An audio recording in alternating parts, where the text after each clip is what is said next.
रोना तो उसको है जिसने हमें रुलाया है। मुझे माफ कर देना।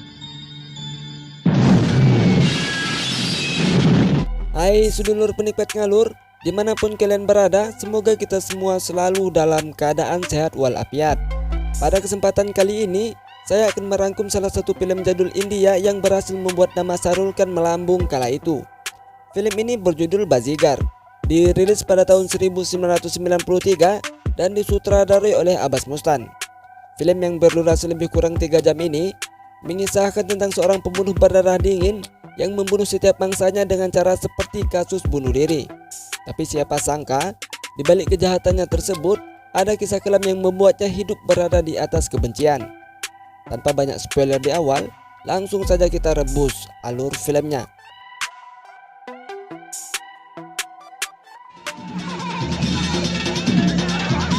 Diawali dengan memperlihatkan pengusaha dermawan yang bernama Sarma. Beliau memiliki 2 orang anak, si bungsu bernama Satir dan si sulung bernama Ajay, di mana pada saat itu mereka melakukan perayaan Holi sekaligus membagikan sembako. Ketika acara sedang berlangsung, datanglah teman lama yang bernama Kopra. Beliau memohon agar diberikan pekerjaan demi membiayai pendidikan kedua putrinya. Walaupun sudah berlutut, tapi Sarma sama sekali tidak merasa simpati karena sebelumnya Kopra pernah mengkhianatinya. Namun beda halnya dengan ibu Ajay. Sebagai seorang ibu yang merasa kasihan melihat anak Kopra, ditambah lagi ia tahu anak tersebut sudah kehilangan ibu mereka, sehingga dengan rendah hati ia meminta suaminya untuk memaafkan sekaligus memberikan Kopra pekerjaan. Singkat cerita, dari kesungguhan dan kerja keras yang dilakukan Kopra, akhirnya Sarma mulai mempercayainya kembali. Namun siapa sangka, ternyata Kopra merupakan orang yang tidak tahu berterima kasih. Ia bermaksud untuk menguasai semua kekayaan yang dimiliki oleh Sarma. Hingga pada suatu hari, Sarma terpaksa pergi ke luar negeri, dan pada saat itu juga ia memberikan surat kuasa kepada Kopra, yang mana dengan surat kuasa tersebut Kopra bisa lebih mudah menangani semua urusan kantor. Sepeninggalan Sarma, Kopra memanfaatkan surat kuasa untuk mengambil alih semua kekayaan milik Sarma. Ia memberitahu media bahwa dirinya sudah membeli semua aset maupun perusahaan yang dimiliki oleh Sarma. Sepulangnya dari luar negeri, Sarma menjadi kaget karena nama perusahaannya sudah berubah menjadi nama Kopra. Dan ironisnya lagi, pihak bank menyegel rumah mereka karena sebelumnya Kopra meminjam uang dengan jumlah yang sangat besar, sehingga Sarma beserta keluarganya diusir dari rumah sendiri. Ibu Ajay yang tak tega melihat keputusasaan suaminya, ia pun mencoba meminta pengertian dari Kopra. Namun setibanya di sana, Kopra justru melecehkannya.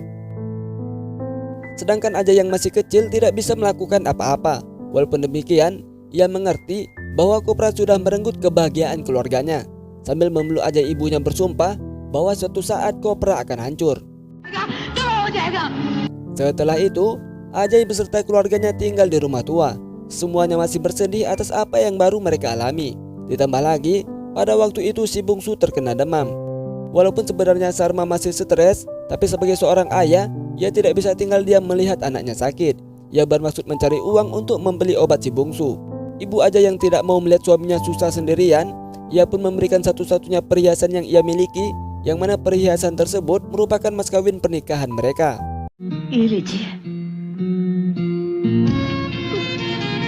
Tanpa bisa menolak, Sarma dengan pasrah mengambil perhiasan itu. Sepanjang perjalanan, Sarma tidak henti-hentinya memikirkan nasib keluarganya. Dalam keadaan putus asa tersebut, Sarma terus melangkahkan kakinya, yang mana akibat beban pikiran yang terlalu berlebihan, ia pun terkena serangan jantung. Merasa ada yang aneh, ibu Ajay dengan segera menyusul suaminya, dan setibanya di sana ternyata suaminya sudah meninggal. Begitupun dengan Ajay, merasa khawatir melihat ibunya, ia pun bergegas mengejar ibunya. Namun dikarenakan tidak berani meninggalkan si bungsu sendirian, akhirnya Ajay membawa adiknya. Ibu Ajay berusaha membangunkan suaminya, tapi apalah daya, Sarma tidak sanggup lagi memainkan perannya di dalam film ini. Dan ironisnya lagi, si bungsu juga ikut tewas akibat kedinginan. Mungkin hal itu disebabkan karena pada saat itu si bungsu masih demam.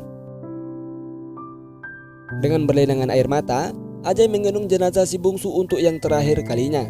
Ketika proses pemakaman ayahnya sedang berlangsung, Ajay tidak henti-hentinya memeluk jenazah adiknya. Tak bisa digambarkan bagaimana kesedihan yang dirasakan Ajay pada waktu itu. Setelah proses pemakaman selesai, ternyata penderitaan Ajay belum berakhir, yang mana ibunya depresi berat akibat kehilangan suami beserta anak bungsunya.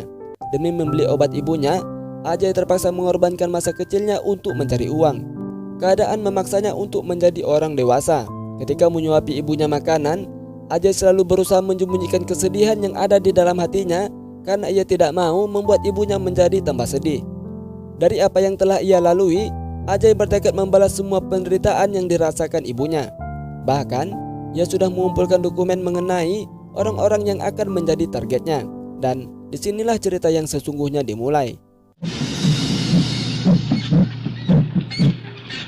15 tahun kemudian, Ajay tumbuh menjadi remaja tampan. Ia juga memiliki seorang kekasih yang bernama Sima. Namun anehnya, Ajay tidak mau hubungan mereka dipublikasikan. Walaupun demikian, itu tidak jadi masalah bagi Sima karena ia sangat mencintai Ajay. Sedangkan di sisi lain, terlihat Kopra sibuk mengurus harta orang yang telah ia rampas. Untuk menghilangkan rasa lelahnya bekerja, beliau pun menghibur diri dengan cara mengikuti balap, dan ia ditemani oleh salah satu putrinya yang bernama Priya. Ternyata, salah satu lawannya adalah Ajay. Namun di sini, Ajay sudah mengubah identitasnya menjadi Vicky. Ketika balapan sudah dimulai, terlihat Ajay dan Kopra saling berebutan untuk menjadi yang paling tercepat. Walaupun sebenarnya Ajay lebih dulu, namun pada saat ingin mencapai garis finish, Ajay dengan sengaja mengurangi kecepatan mobilnya sehingga Kopra memenangkan balapan tersebut. Kopra merasa heran kenapa mobil lawannya tiba-tiba melambat sewaktu mendekati garis finish. Lalu Ajay mengatakan ia sengaja mengalah demi menang. Jawaban tersebut membuat Kopra semakin penasaran apa tujuan Ajay yang sebenarnya. Tidak ingin membuat mereka curiga, Ajay pun mengaku bahwa dia merupakan penggemar berat Kopra. Dari pembicaraan singkat itu, Priya menjadi kagum kepada Ajay. Bahkan, ia tertarik agar bisa lebih dekat dengan Ajay. Kemudian di suatu tempat, Priya memberitahu kakaknya bahwa dia sudah jatuh cinta kepada pemuda yang bernama Vicky. Dan ternyata kakaknya adalah Sima. Tidak lain dan tidak bukan merupakan pacar simpanan Ajay. Pada hari esoknya, Sima menghadiri perayaan ulang tahun sahabatnya. Terlihat, Sima menari bersama dua pemuda, yang mana sepertinya salah satu pemuda yang menari tersebut pikirannya traveling karena semakin ia melihat ke arah tubuh Sima, maka gerakannya semakin menggeliat layaknya ulat bulu yang terkena asam urat.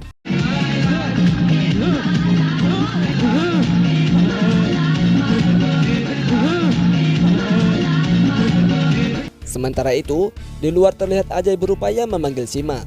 Setelah menyadari keberadaan Ajay, lalu Sima bertemu dan bertanya kepada Ajay kenapa tidak mau bergabung dengan teman-temannya. Dengan santainya Ajay menjawab bahwa ia hanya ingin bertemu dengan Sima. Setibanya di rumah, Sima menjadi sedih karena orang tuanya sudah menjodohkannya dengan pria lain. Namun di sini Sima tidak bisa menolak karena sebelumnya Ajay melarangnya untuk memberitahu ayahnya mengenai hubungan mereka. Dari situasi tersebut, Sima meminta Ajay agar bertemu dengan ayahnya. Tapi Ajay tidak mau karena menurut Ajay, ayah Sima pasti menolak berhubungan dengan keluarga miskin. Hingga pada akhirnya mereka bertemu, lalu Ajay menyarankan agar Sima menikah dengan tunangan yang sudah disiapkan ayahnya. Menyadari Sima sangat mencintainya, ia pun mengelabui Sima, yang mana Ajay mengatakan satu-satunya cara agar cinta mereka bisa bersatu adalah dengan cara bunuh diri. Nah, dikarenakan Sima ini cinta gila, atau lebih tepatnya cinta bodoh, ia pun setuju mengikuti saran Ajay. Namun sebelum itu, mereka membuat kesaksian tertulis terlebih dahulu, yang mana tujuannya agar orang-orang tahu bahwa mereka bunuh diri dikarenakan tidak mendapat restu. Setelah selesai membuat kesaksian, Ajay mengambil surat yang ditulis oleh Sima. Lalu ia memberitahu itu semua hanyalah sandiwara, karena sebenarnya ia ingin menikahi Sima. Dan pada akhirnya, mereka sepakat untuk melangsungkan pernikahan tanpa sepengetahuan keluarga Sima. Pada esok paginya, ketika mereka telah sampai di KUA, ternyata petugas kantor sedang beristirahat. Dengan dalih ingin menunggu waktu istirahat habis, Ajay membawa Sima ke atas gedung. Setibanya di sana, Sima memberitahu bahwa dia sudah membeli kalung mahal sebagai mas kawin pernikahan mereka. Sebagai bentuk rasa senangnya, Ajay menggendong Sima hingga duduk di sisi gedung. Ia tidak henti-hentinya menggoda Sima, yang mana hal itu membuat Sima semakin tergila-gila kepadanya. Dan beberapa saat kemudian, inilah yang terjadi. मुझे माफ कर देना।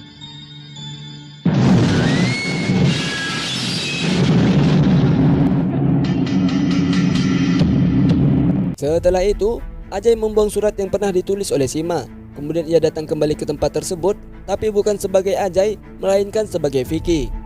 Inilah alasan kenapa Ajay menyembunyikan hubungannya dengan Sima. Karena dengan kematian Sima, dirinya akan lebih mudah menjalankan misi berikutnya tanpa ada seorang pun yang curiga bahwa dia adalah pembunuh Sima. Tanpa rasa berdosa sedikit pun, Ajay seolah-olah ikut bersedih atas tragedi yang telah menimpa Sima.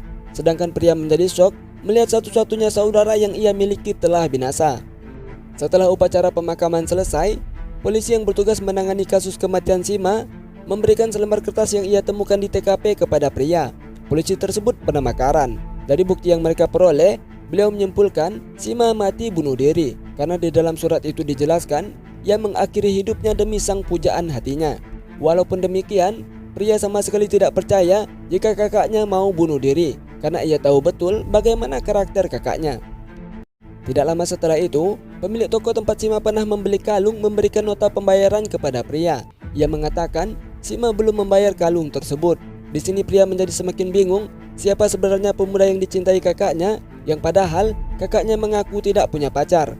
Sedangkan di sisi lain, Kopra bukan malah berduka, justru ia merasa malu atas apa yang telah dilakukan Sima. Ia sengaja meminta polisi untuk tidak melanjutkan penyelidikan karena kematian Sima merupakan aib bagi perusahaannya. Walaupun demikian, pria sama sekali tidak putus asa. Ia bertekad mencari tahu mengenai penyebab dibalik kematian kakaknya. Dengan ditemani Karan, ia mendatangi TKP dan pria menceritakan kejanggalan-kejanggalan yang ia rasakan. Ia meminta Karan agar tetap melanjutkan penyelidikan tersebut karena ia sangat yakin kakaknya bukan mati bunuh diri, melainkan dibunuh. ऐसा कहूं वैसा तुम करो. सबसे पहले तुम्हें ये मालूम करना होगा. Kemudian pria mendatangi sahabat kampus kakaknya yang bernama Anjali. Pria bertanya siapa pemuda yang dicintai oleh kakaknya. Walaupun Anjali tidak tahu siapa pemuda yang dicintai Sima, tapi ia tahu ada seorang mahasiswa yang sangat menyukai Sima, yaitu bernama Rapi. Dan ternyata Ajay mengawasi semua pergerakan pria. Setelah bertemu dengan Rapi, pria mengetahui bahwa yang dicintai kakaknya bukanlah Rapi, melainkan pemuda lain. Karena menurut pernyataan Rapi, ia pernah melihat Sima bertemu dengan seorang pemuda pada acara ulang tahun temannya. Lalu Rapi teringat, di acara tersebut ia pernah mengambil beberapa foto. Barangkali dari foto yang ia ambil, mereka bisa mendapatkan petunjuk mengenai siapa pemuda misterius tersebut. Tanpa banyak pikir panjang, mereka dengan segera menuju asrama Rapi untuk melihat hasil foto tersebut. Pria yang sudah tidak sabar, ia pun ingin mengikuti Rapi hingga sampai ke kamarnya, tapi Rapi melarangnya karena perempuan tidak diperbolehkan masuk ke dalam asrama tersebut. Sementara itu, Rapi memeriksa semua foto yang telah ia cuci. Dari salah satu gambar yang ia pegang, Rapi melihat gambar seorang pemuda, yang mana pemuda tersebut tidak masuk ke dalam daftar undangan acara. Ketika Rapi ingin memberikannya kepada pria, pada saat itu juga Ajay menyerangnya dari belakang. Lalu Ajay membunuh Rapi dengan menggunakan metode pembunuhan seperti yang pernah ia lakukan kepada Sima. Ia menggantung Rapi seolah-olah Rapi bunuh diri, dan Ajay juga membuat surat kesaksian palsu atas nama Rapi. Di sisi lain, pria merasa khawatir karena Rapi tak kunjung-kunjung datang. Akhirnya ia memutuskan untuk menyusul Rapi. Tapi setibanya di sana ia menjadi kaget karena Rapi sudah tewas.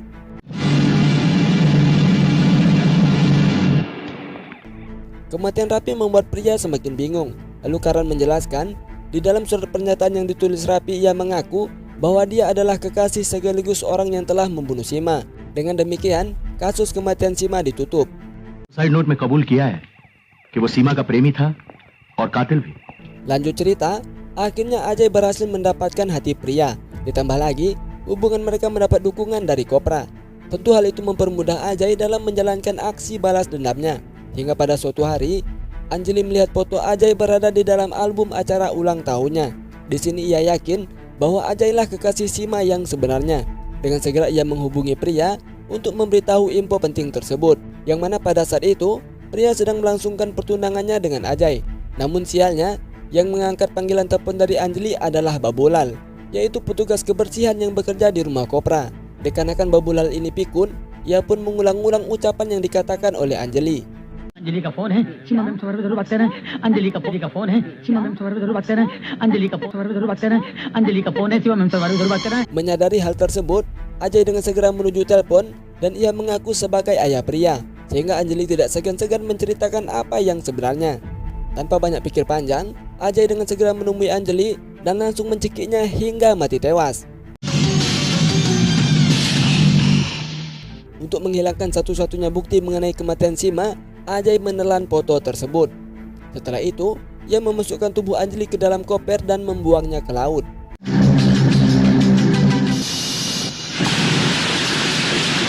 Pada hari esoknya, Kopra yang sudah sepenuhnya percaya kepada Ajay, tanpa mau berpikir panjang terlebih dahulu, ia pun memberikan surat kuasa perusahaannya kepada Ajay. Hal ini persis seperti ketika ayah Ajay memberikan surat kuasa kepada Kopra dahulu kala. इसी दिन का तो मुझे इंतजार था मदन Chopra. Sementara itu, pria melihat berita kematian Anjali di televisi. Ia ditemukan tewas dalam keadaan yang sangat mengenaskan. Lalu pria menemui Karan untuk membahas kembali mengenai kematian Sima. Karan menjelaskan, kematian Anjali membuktikan bahwa Rapi bukanlah pembunuh Sima. Rapi dibunuh karena pada waktu itu ia ingin memberikan informasi si pembunuh. Begitupun juga dengan Anjali. Ia dibunuh karena Anjali tahu siapa pembunuh Sima yang sebenarnya. Walaupun demikian, mereka sama sekali tidak curiga kepada Ajay, tapi Karan yakin pembunuh Sima berada di sekitar pria. Lanjut cerita, pada malam harinya Ajay dan pria pergi ke kafe. Di sana, mereka bertemu dengan seorang pria yang memanggil nama Ajay. Ternyata, pemuda tersebut merupakan teman Ajay, dan ia mengaku bahwa Vicky adalah namanya. Vicky menjadi emosi karena Ajay pura-pura tidak mengenalinya, ditambah lagi Ajay sudah menggunakan identitasnya. Vicky मल्होत्रा का दोस्त बनने आया है। Setibanya di rumah, pria selalu kepikiran mengenai apa yang baru ia alami. Kejadian di kafe membuatnya menjadi curiga kepada Ajay. Untuk membuktikan kecurigaan tersebut, pria pun mencari keberadaan Vicky. Sedangkan di sisi lain, Kopra yang baru saja pulang dari luar negeri menjadi kaget karena nama perusahaannya sudah berubah menjadi nama Ajay. Setelah bertemu dengan Ajay, akhirnya ia mengetahui bahwa Ajay merupakan putra sulung dari Sarma. Ajay Sharma out. Tanpa bisa berbuat apa-apa, Kopra pun pergi dengan pasrah dari sana. Sementara itu, Vicky meyakinkan pria bahwa dia adalah Vicky, sedangkan pemuda yang bersamanya adalah Ajay. Untuk membuktikan apa yang dikatakannya benar, Vicky meminta pria menanyakan langsung hal itu kepada ibu Ajay. Setibanya di rumah ibu Ajay, akhirnya pria mengetahui bahwa Ajay sudah mengawasi keluarganya selama ini. Hal itu dibuktikan dengan foto keluarganya yang ada di sana. Ditambah lagi, ia menemukan sebuah kalung yang mana gambar yang ada di dalam liontin tersebut merupakan gambar Ajay bersama kakaknya, yang artinya Ajay adalah kekasih Sima. Pada saat ia mengetahui bahwa Ajay adalah pembunuh kakaknya, pada saat itu juga Ajay tiba di sana. Pria begitu kecewa, ia tidak henti-hentinya memarahi Ajay. Hanya demi harta, Ajay tega membunuh orang yang sangat ia sayangi. Tidak terima direndahkan oleh pria, Ajay pun memberitahu bahwa harta yang dinikmati keluarga pria adalah hasil kerja keras ayahnya. Merasa bingung dengan apa yang dikatakan Ajay, akhirnya Ajay menceritakan kilas balik mengenai apa yang telah diperbuat Kopra kepada keluarganya. Ajay mengatakan ia sama sekali tidak tahu berterima kasih atas kebaikan yang telah diberikan ayahnya. Ia merebut semua kekayaan yang dimiliki oleh ayahnya, yang mana hal tersebut membuat keluarganya menjadi hidup menderita. Bahkan sampai sekarang ia masih ingat bagaimana ayah dan adiknya mati akibat keserakahan Kopra. Selain itu, Ajay juga mengatakan alasan kenapa dia tidak bisa membunuh pria karena dirinya memang mencintai pria, dan itu satu-satunya kesalahan yang telah ia lakukan. Mendengar cerita tersebut, pria pun tak kuasa menahan tangisnya karena ia tahu betapa menderitanya kehidupan Ajay. Lalu Ajay mengatakan penderitaan itu masih ia rasakan sampai saat sekarang. Sambil membawa ke kamar ibunya, Ajay memberitahu semenjak tragedi itu menimpa keluarganya, ia tidak pernah lagi merasakan kasih sayang dari ibunya.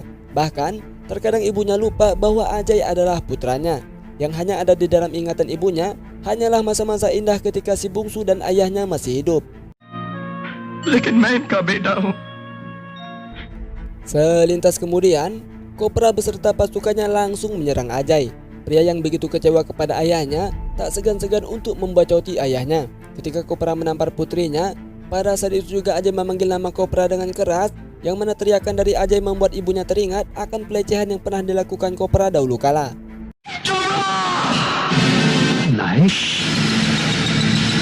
Pada saat itu juga, ingatan ibu Ajay kembali menjadi normal dan ia dengan segera melindungi Ajay. Pelukan tersebut merupakan pelukan pertama yang dirasakan Ajay setelah kematian ayah beserta adiknya. Kemudian ibu Ajay melampiaskan semua amarahnya kepada Kopra. Tidak terima dihina oleh ibu Ajay, Kopra pun mendorong ibu Ajay hingga kepalanya terbentur ke meja kaca.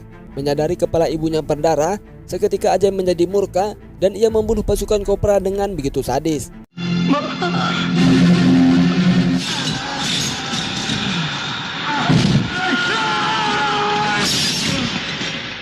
Dalam keadaan babak bonyok, Ajay berupaya mengejar Kopra. Ketika Kopra sudah terpojok, Ajay dengan segera mengayunkan senjatanya ke arah kepala Kopra. Namun tiba-tiba serangannya terhenti karena Karan memohon atas nama ibu Ajay. Walaupun Ajay menyimpan kebencian yang begitu besar kepada Kopra, tapi ia rela mengurungkan niat jahatnya demi nama ibunya. Dan pada saat itu juga, Kopra memanfaatkan kelengahan tersebut untuk menyerang Ajay. Ketika Kopra berhasil menusuk perut Ajay dengan sebuah besi, Ajay bukan malah tumbang, justru ia tertawa dengan sekencang-kencangnya.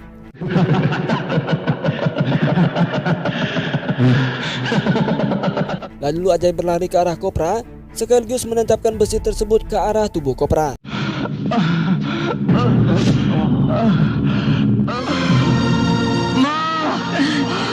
Setelah kematian Kopra, Ajay berusaha mencari ibunya dan ia tersenyum ketika melihat ibunya sudah sadar. Dan pada saat itu juga, tubuh Ajay menjadi lemah akibat luka tusukan yang ada pada tubuhnya.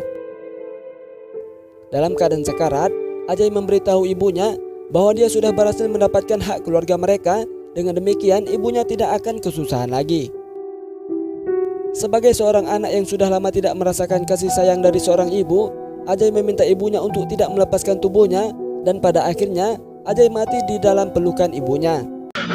अपने आंचल में छुपा ले माँ, माँ, माँ मैं समझना. Di akhir film, pria tak henti-hentinya melihat ke arah Ajay dan cerita pun diakhiri dengan belinangan air mata. Sekian, terima kasih dan sampai jumpa di ngalur berikutnya.